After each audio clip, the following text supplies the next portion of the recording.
Coucou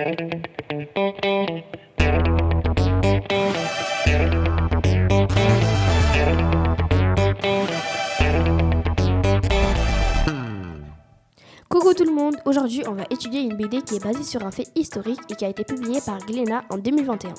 Son nom est Les Fantômes de Séville.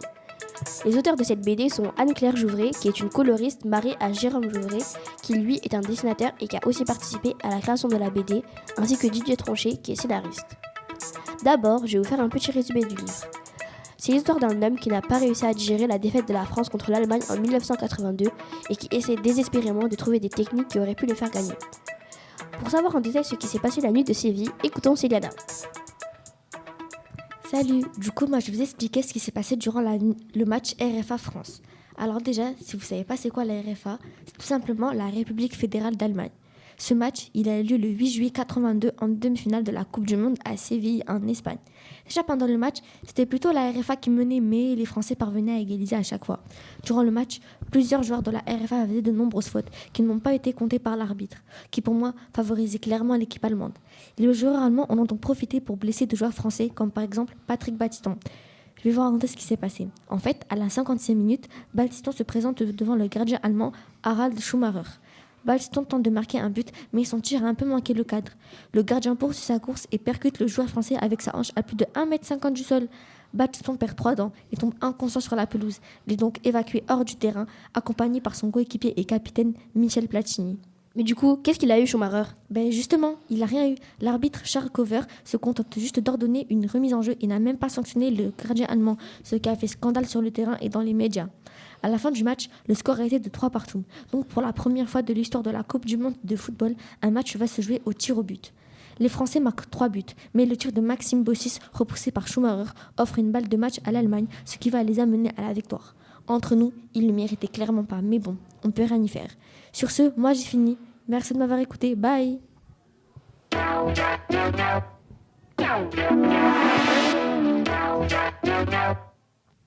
Ah d'accord, c'est pour ça que les Français ont une rancune contre les Allemands. Enfin bref. Mais en fait, c'est qui Patrick Battiston ? Salut, aujourd'hui je vais vous raconter l'une des histoires les plus tragiques de Patrick Battiston. Alors avant de raconter cette fameuse histoire, on va faire un petit virage vers sa vie. Donc déjà c'est un footballeur, il est né le 12 mars 1987 à Amnéville.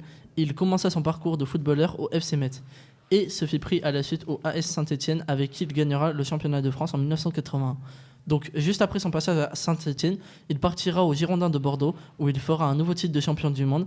Après Bordeaux, il partira à l'AS Monaco où il remportera un nouveau titre de champion du monde. Puis il repartira à Bordeaux où il terminera sa carrière de footballeur. T'es gentil, mais c'est quoi l'histoire du coup ? Alors Patrick Battiston courut vers les cages tout seul face au but des Allemands, ce à quoi Schumacher réagit et courut lui aussi non en direction des cages mais en direction de Patrick. Puis arriva le choc. Battiston se fera percuter la tête par les hanches de Schumacher. Patrick tomba d'1,50 m de haut, se cassa 3 dents et finit inconscient. Beaucoup ont cru à la mort de Patrick à ce moment. Bref, vous connaissez l'histoire, Célena vous l'a déjà racontée. Mais je vais raconter un petit bonus. Une dame écrira à Patrick en lui disant que dans le camping naturiste qu'elle tenait, il a failli y avoir une baston entre les Allemands et les Français. Bref, je vais rendre la parole à Oumoua.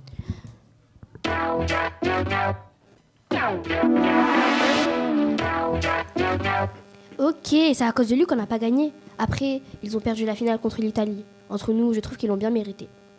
Avec Razan, on va rester dans le thème du foot en s'intéressant à un journal, L'Équipe. Coucou tout le monde, je vais donc vous parler du journal sportif français nommé L'Équipe. L'Équipe a été créée par Jacques Godet le 28 février 1946. La majorité des pages qu'il y a dans le journal parlent de foot. L'Équipe est un journal, mais il possède aussi une chaîne télé depuis le 31 août 1998, nommée L'Équipe TV. Mais pas que, ils ont un site internet lancé le 9 juin 2000 et un autre créé pour les jeunes, nommé l'équipejunior.fr. En octobre 2007, ils créent aussi une radio web avec RTL, ce qui a donné le nom de RTL L'Équipe. Leur journal coûte 2,40 € du dimanche au vendredi et 3 € le samedi. L'Équipe est à l'origine de la Coupe d'Europe des clubs champions et son ancêtre, Lotto, avait créé le Tour de France en 1903. L'Équipe achète donc le journal de la Fédération française de football et France Football pour faire un hebdomadaire, ce qui veut dire article qui apparaît une fois par mois. En 1956, l'équipe et le Parisien se rassemblent pour travailler ensemble.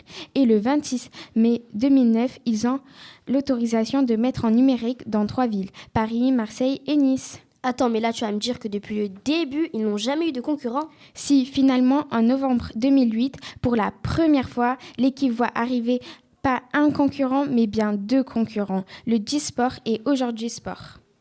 Le 11 octobre 2019, l'équipe associée à RTL depuis des années signe un partenariat avec Radio France jusqu'en 2024. Et pour finir, en 2019, l'équipe a fait face à une crise économique car il y a eu le Covid-19 et donc l'arrêt des compétitions sportives. Bon, c'est tout pour moi. Merci de m'avoir écouté et à bientôt.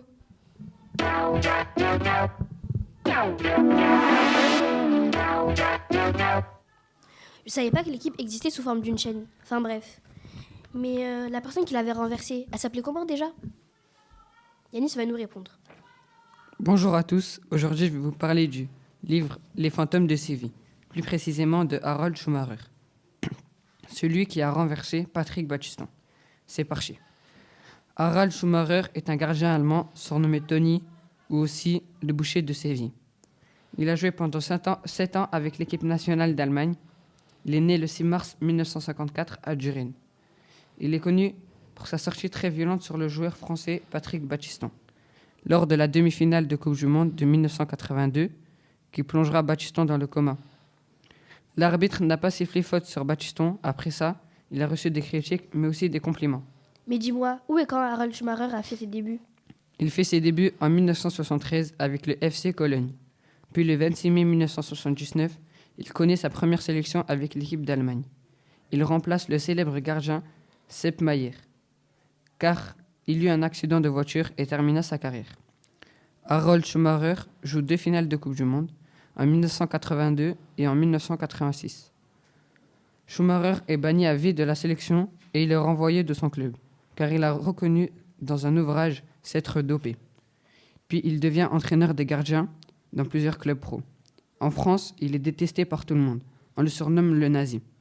Merci de m'avoir écouté. J'espère que vous en savez plus sur Harald Schumacher et à bientôt pour de nouvelles émissions.